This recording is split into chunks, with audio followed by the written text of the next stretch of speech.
sur le décalage que Pierre évoque dans les sondages entre la sortie de l'Union européenne et la sortie de l'euro, c'est tout à fait exact.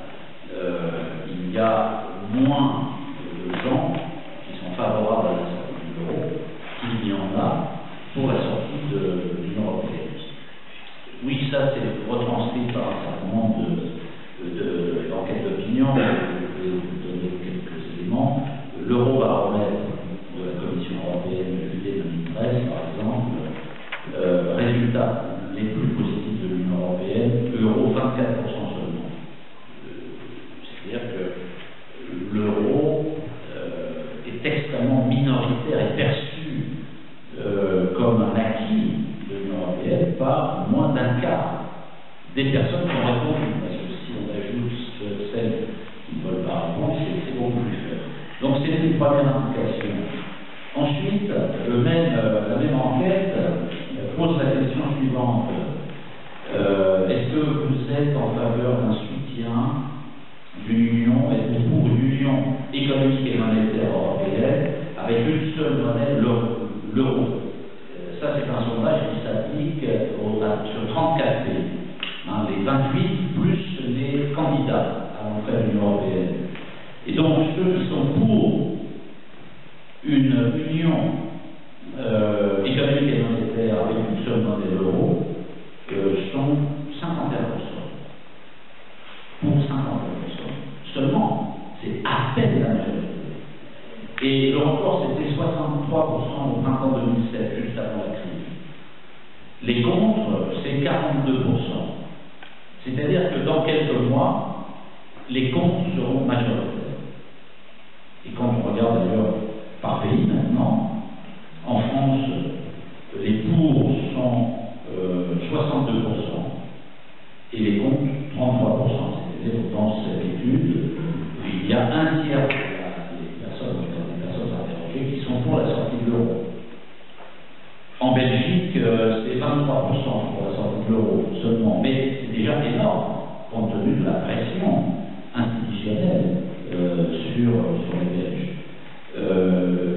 Là où les contre sont majoritaires, c'est la Suède, 79%. Donc c'est pas dans la veille que la Suède va rentrer dans l'euro. La République tchèque, 71%. Bon, on ne va pas rentrer dans l'euro, c'est peu non plus. La Pologne, 63% sont contre l'euro, contre l'entrée dans l'euro. Le Danemark, 66% contre l'entrée dans l'euro. La Lituanie, 52% contre l'entrée dans l'euro. La Lettonie, 51% sont contre. Ça donne quand même des indications intéressantes. Et l'Allemagne? Et puis, je vous redonner le chiffre, c'est là-dedans. Bon, on a parlé. Alors, la dernière indication, c'est l'IFOP. L'IFOP, septembre 2013, c'est pas vieux. Sondage 5 ans après la chute de Lehman Brothers, enquête d'opinion. Êtes-vous pour l'abandon de l'euro et le retour à la monnaie nationale? Question claire. En France, c'est un sondage en France. 33% retrouvent le même chiffre que l'étude de l'Union européenne. Le record en France a été de 38% pour la sortie de l'euro en mai 2010. Ça fluctue entre 38, 30%, selon les moments. Pour l'instant, on reste sur les dernières années dans ces fourchettes. L'Allemagne, voilà, le résultat, l'Allemagne, 43% pour la sortie de l'euro, 43%. L'Espagne, 38% pour la sortie de l'euro. Et l'Italie, 35% pour la sortie de l'euro. C'est-à-dire que dans ces villes, sont au-delà. Chez qui les moins de 35 ans en France, c'est 35%. Donc, les jeunes sont plutôt plus en faveur de la sortie de l'euro que les plus anciens. C'est intéressant de noter. 59% des ouvriers sont pour la sortie de l'euro. 43% dans le nord-est, la région nord-est est la région qui est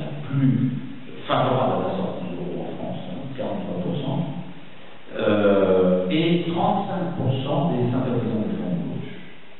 35%, c'est-à-dire qu'à l'intérieur du front de gauche, il y a une force parmi les militants qui est très importante pour la sortie de l'euro, sur laquelle il faut... bon, ça, c'est des invitations à faire. Ensuite, un mot sur le POI. Nous, on essaie de travailler avec qui on peut. On n'est pas si nombreux sur le marché, si je peux dire, pour mener la bataille pour la sortie de l'euro, parmi les forces démocratiques, républicaines, progressistes. Et donc, dès lors que le POI se prononce pour la sortie de l'euro, ce qui est le cas, et l'Union européenne. Comment? Et l'Union européenne, il était naturel que nous prenions contact avec lui. Bon, pour l'instant, on a des difficultés, ils sont pris par une stratégie qui est d'ailleurs, qui consiste dans les faits à avoir plutôt une activité syndicale qu'une activité de vrai parti politique. Ce qui fait que toutes les initiatives politiques que nous leur avons proposées, ils n'ont pas suivi, ils n'ont pas voulu venir au meeting d'Aix en France l'année dernière, ils ne veulent pas participer au CNR. Voilà, la situation est là, ce qui fait que bon, ça n'avance pas aujourd'hui. Ensuite, sur le Front National, en effet, le revers de la médaille de ces sondages et de ces enquêtes d'opinion, qui manifestent, qui s'expriment contre le système, contre l'Union européenne, contre l'euro, c'est le Front National et l'abstention sont bénéficiés. Parce que les autres forces politiques, évidemment, l'UMP et le PS, sont responsables du système. Donc, évidemment, ce n'est pas vers eux que la population qui est en rage contre le système va se tourner. Mais les autres forces qui proposent des alternatives ne sont pas écoutées non plus. Et dans cette affaire-là, c'est le front de gauche qui morfle le plus. Parce qu'il n'arrive pas à apparaître comme une alternative. Et il n'y arrivera pas. C'est ça le drame, c'est que les dirigeants du front de gauche n'arrivent pas, ne veulent pas comprendre qu'ils n'y arriveront pas.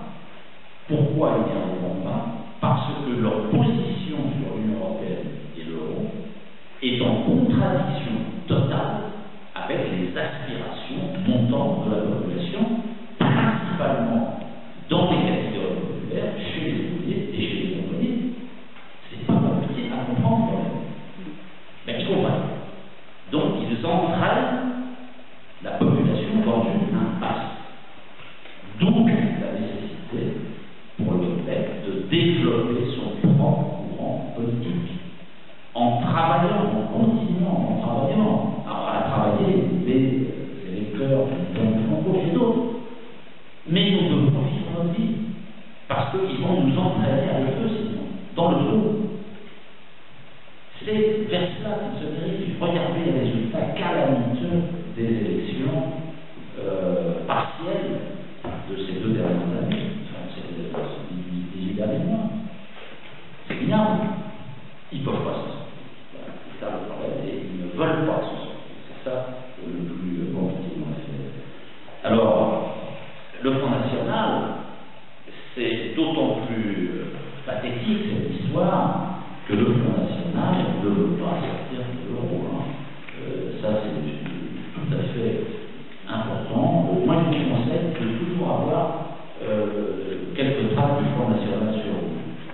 Pas pour les distribuer, mais pour montrer la vérité de la position du Front National. Parce que Marine Le Pen, quand elle passe à la télé-radio, nous dit Madame Le Pen, vous n'êtes pas sortie de l'euro. Ouais, je suis pour la sortie de l'euro. Donc les gens se disent, bon ben voilà, Le Pen, il est pour la sortie de l'euro. Mais c'est pas vrai. Quand on lit les documents, les tracts, le programme du Front National, voilà ce que dit ce tract, le dernier tract de Le Pen. La dissolution progressive et organisée de l'euro pour une sortie de crise par l'euro. Encore une fois, je pense qu'il faut qu'on maîtrise cet argumentaire, parce qu'on entend des âneries sur l'assimilation, par exemple, du l'UMP au Front National. Combien de fois avons-nous entendu chez des militants, des gens de toute bonne foi, hein, oui, ben alors vous êtes comme le FN, vous êtes pour la sortie de l'euro. Ben, ces gens-là sont dans la posture de la dénonciation morale du FN. Le FN, c'est pas bien. Et donc, ça suffit pour eux. Hein. C'est pas bien parce que racisme, xénophobie, etc. Posture morale. Et donc ça, quand on est dans cette posture, on ne va pas chercher les fondements, les programmes, les analyses, et on se prive finalement des arguments qui permettent de combattre efficacement le Front National. Parce que ce n'est pas des arguments moraux. Les gens qui soutiennent le Front National sont passés de l'autre côté. C'est pas ça qui les retient. Parce qu'ils ont déjà donné. Ils ont déjà donné au PS, ils ont déjà donné à l'UMP, ils ont vu le résultat, et donc ils ont dépassé ce stade. Alors, dissolution progressive et organiser l'euro, organiser, ça veut dire organiser avec d'autres pays, voire l'Union européenne, ce qui est absurde. Parce que ça veut dire que le Front National conditionne la sortie de l'euro à un accord préalable avec soit l'Union européenne, soit tel pays. Ce qui veut dire que le Front National ne veut pas sortir de l'euro. Parce que ça n'est pas possible. Quel pays, sans parler des oligarques de la Commission de Bruxelles, sont aujourd'hui sur cette ligne politique? Il n'y en a pas. Est-ce qu'on perçoit dans les 2, 3, 5 années qui viennent des forces qui pourraient porter ça? Il n'y en a pas. Il peut y avoir des bouleversements, oui, des périodes d'insurrection ou d'autres peuvent apporter quelque chose. Mais ça veut dire que c'est le résultat d'une conjoncture. Ça n'est pas un programme de sortie du dilatoire.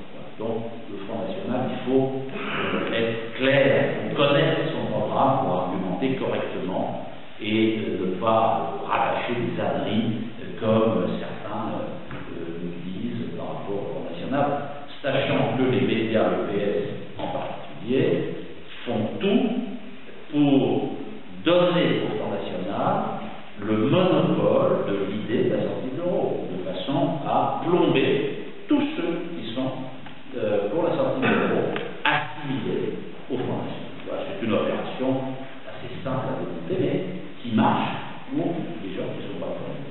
Alors ensuite sur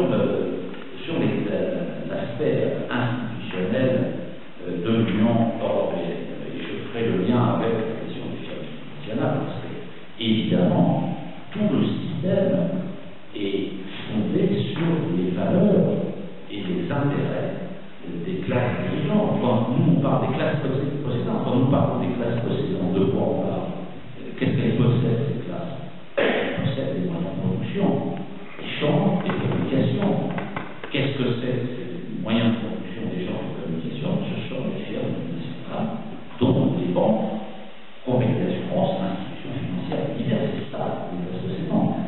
Donc c'est les valeurs, ce sont les valeurs et les intérêts des classes possédantes, et donc des firmes multinationales. Les firmes multinationales en tant que telles, ce sont leurs actionnaires qui possèdent et dont ils ont le système défend des intérêts. Alors, tout ceci est tout à fait clair et connu, puisque je vais prendre une citation ou deux. Les sources de l'Union européenne datent des années, disons, de l'Union européenne moderne, sans parler de Renault, de Napoléon, mais elles datent des années 42-43 de la guerre, et même un petit peu avant, en 1939, parce que c'est en 1939 que les intellectuels néolibéraux américains ont commencé à penser le système européen.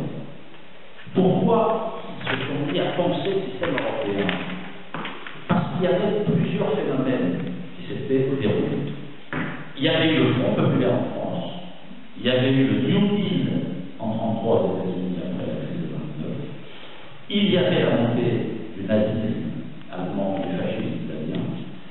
Et que dans cette situation, un certain nombre d'intellectuels libéraux autour de Walter Lippmann, dont je vous recommande la lecture parce que c'est l'individu, disons, qui a lancé, qui a organisé tout cela avec von Hayek, Friedrich von Hayek, le pape du Neusiedler. Et voilà ce que dit Friedrich von Hayek en 1939, avant la guerre. Il pense déjà au système à mettre en place dans l'Union européenne, en Europe. Voilà ce que dit von Hayek lors d'un colloque qui se tient à Paris, un colloque organisé par Walter Lippmann, inventeur, disons, des boîtes à des systèmes sanitaires. Il dit la fédération, en parlant de l'Europe, devra posséder le pouvoir négatif d'empêcher les États individuels d'interférer avec les activités économiques. Voilà, c'est clair, c'est net.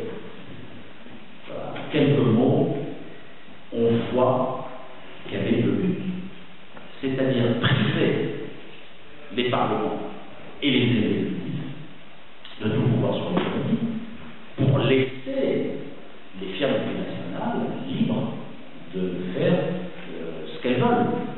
Et c'est tout à fait en ligne avec les deux axes stratégiques du MEDEF.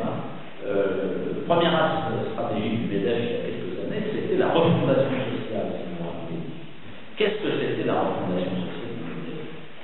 C'était supprimer le pouvoir normatif du Parlement et de l'État et attribuer ce pouvoir normatif, en matière de droit du travail en particulier, aux entreprises, c'est-à-dire le rôle du Parlement est diminué, supprimé, parce que l'activité normative est transférée aux grandes entreprises. Ils sont sur cette ligne stratégique, c'est-à-dire, à proprement parler, c'est le grand patronat qui fait la loi. Il veut faire la loi à la place du Parlement, c'est-à-dire à la place de la souveraineté. Donc la souveraineté dans la société passe du peuple aux entreprises, aux grandes entreprises, à leurs possesseurs, aux grands actionnaires. Ça, c'est la ligne du MEDEF avec le deuxième aspect de cette stratégie qui est changer d'air. On en a parlé, je crois, hier, changer d'air, casser le territoire, casser les 4 niveaux traditionnels de l'organisation politique et administrative française, la commune, le département, la région, l'État, pour que les territoires soient des espaces sans limite, sans contrainte, sans résistance, permettant la libre circulation des capitaux, des services, des capitalités d'un intérêt. Donc tout ça est très clair. Et von Hayek ajoute, une fédération signifie qu'aucun des deux niveaux de gouvernement, fédéral dans son projet fédéral et national, ne pourra disposer des moyens d'une planification socialiste de la vie économique. Voilà. 1900, le but de l'Union européenne, c'est d'empêcher les pays européens de se doter d'États et de régimes politiques socialistes, pour mener des politiques socialistes, c'est-à-dire des politiques contre les intérêts des firmes multinationales, puisque, par définition, le socialisme consiste à socialiser une grande partie de la propriété des moyens de production. Et donc, tout ça ne peut se faire qu'en brisant la souveraineté populaire et en attribuant la souveraineté à d'autres acteurs des entreprises. Alors, je termine une réaction sur les aspects culturels. En effet, c'est vrai que c'est absolument fondamental. On est envahi par, disons, une symbolique européenne, des symboles européens sont omniprésents partout. Et peut-être qu'il y aurait des choses à faire, parce que la lutte sur les symboles, c'est une lutte politique et identitaire qui est très importante, qui est fondamentale.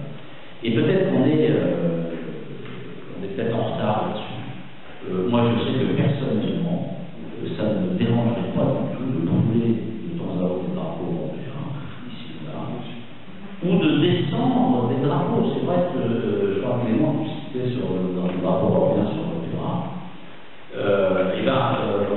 Peut-être que vous connaissez cet exemple de ce résistant grec qui était allé sur le Parthénon, où flottait le drapeau nazi en pleine guerre, pendant la Seconde Guerre mondiale, et qui est allé descendre le drapeau nazi. Pourquoi nous n'irions pas faire des actes symboliques pour descendre le drapeau de l'Union européenne qui est accroché ici là? Pourquoi pas? Ça, je veux dire, des multiplications. Par exemple, sur les plaques minéralogiques, pourquoi ne pas imprimer des autocollants pour masquer, disons, le symbole de l'Union européenne et de le remplacer par autre chose? Je pense que ça, c'est une piste très intéressante pour mener une agitation, finalement, encourageant le rejet de ce système avec des slogans en termes positifs. Parce qu'il ne faut pas, le problème que nous avons, je termine là-dessus, il ne faut pas que tout ce que nous faisons contre l'Union européenne et contre l'euro serve malgré nous. C'est ça le sujet. Et il ne faut pas non plus que tout se passe de façon rien. Parce que là, on est coincé. Et donc, il faut bien qu'il y ait une traduction politique et électorale de ce que nous faisons. D'où la